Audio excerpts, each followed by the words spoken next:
Breaking news today. The Ukrainian diaspora in Russia is struggling due to the ongoing conflict.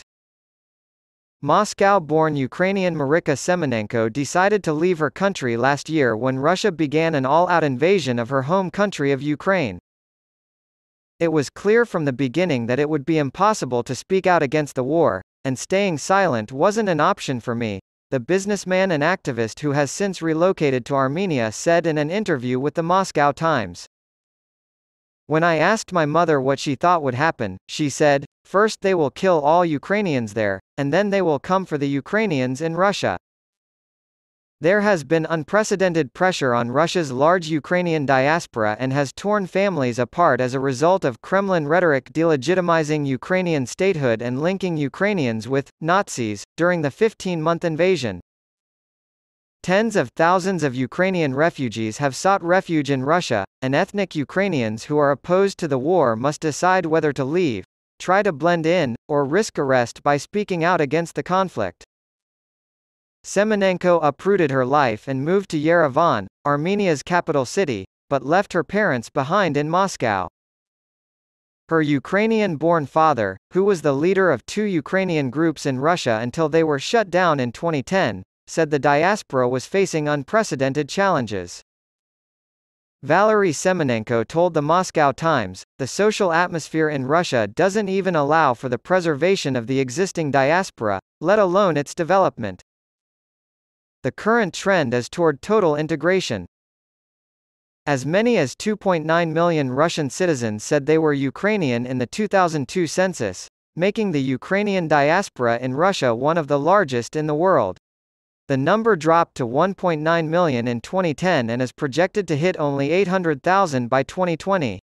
According to reports in the Moscow Times, some Ukrainians living in Russia have experienced racism and xenophobia due to their ethnicity in the recent past.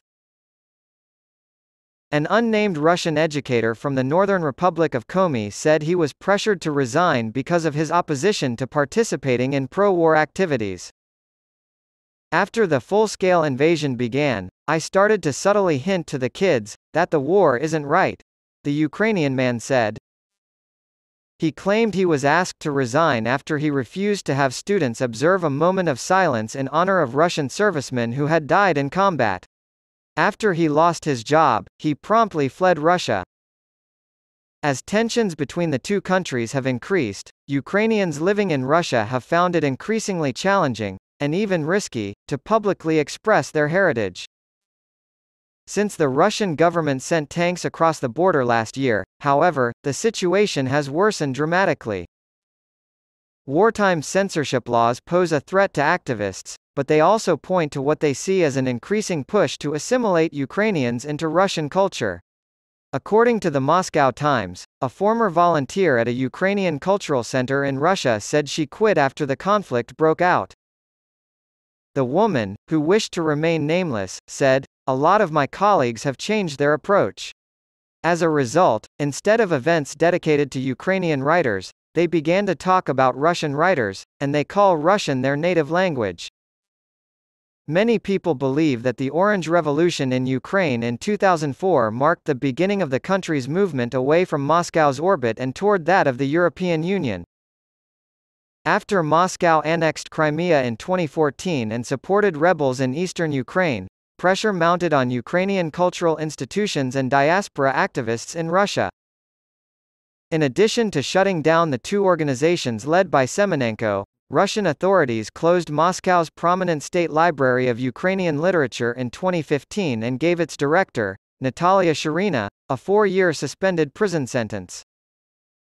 The Ukrainian World Congress, the largest organization representing Ukrainians living in countries other than Ukraine, was banned in Russia in 2019.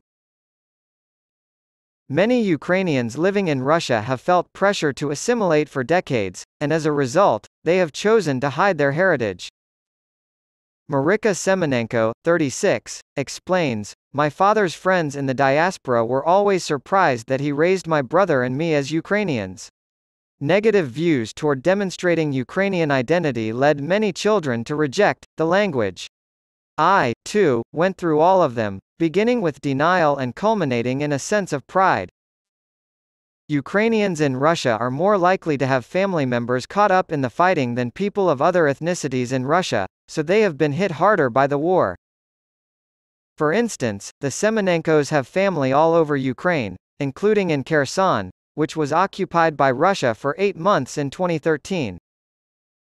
Even though Marika Semenenko and the Komi teacher both hold Russian passports, it is now extremely difficult for anyone with a Russian passport to enter Ukraine to visit family and friends or provide aid on the ground. The prevailing view in Ukraine is that Russian citizens need to be cut off completely, said Valery Semenenko. You're right, but the issue is that they're including us, their fellow countrymen, in that group. Meanwhile, Russian-speaking Ukrainians who have family members in Ukraine face an impossible choice. Oksana, a Ukrainian who moved to Moscow in 2013 after falling in love with a Russian man, has said that the war has caused animosity among her Russian friends and has put a strain on her relationships with her family back in Odessa. At this point, virtually everyone has stopped talking to me. Oksana, 25, told the Moscow Times that many of her Russian friends called her a Bandera ite, an insulting reference to the Ukrainian far-right leader whose name is frequently used as a slur by Russian officials. My mom stayed in Odessa. My sister is a Polish refugee. She spoke anonymously so she could be candid about the possibility that her Russian husband would be conscripted. A normal life is nothing like this.